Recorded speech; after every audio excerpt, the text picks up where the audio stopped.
Well, this event is a part of the African American Celebration Month, and it's a walk through history. So, as a committee member, we really thought this event would contribute to the celebration of the community during the month by just giving a little background and providing history. We really were inspired just by the movement of African American culture and how it's come along over the past century. The African American history has just been full of movement and motion. I mean, you see it in like the African dance and the celebrations that they have. And so we wanted to have something that was like that, something that wasn't just stagnant in place and boring.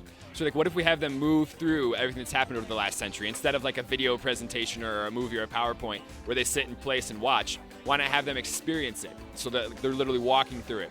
So that's where the walk through history or move through history thing comes in. We've got a bunch of different activities. Over in the corner, we have a friendship bracelet chain that we're making. I think it's about 20 bracelets long right now. It was just in honor of the Amistad, which was a slave ship that was actually successfully taken over by the slaves who were on that ship. And then we were making Valentine's Day cards for some kids at a hospital in Detroit, and there's picture painting over in the corner and a quiz about Booker T. Washington, too. The event is absolutely wonderful. As a matter of fact, the board right behind me speaks about the journey that not only Martin Luther King Jr. himself took, but Rosa Parks and other leaders in the community, talking about the freedom rides, the bus boycotts, just elaborating on the struggles and the triumphs of African American people to get to the point where we are today.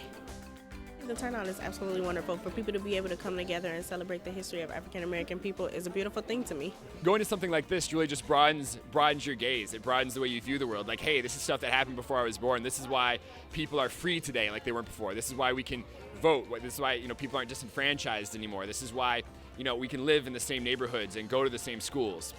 It helps you understand the world that you're in and experience things in a way that like you haven't experienced yourself before.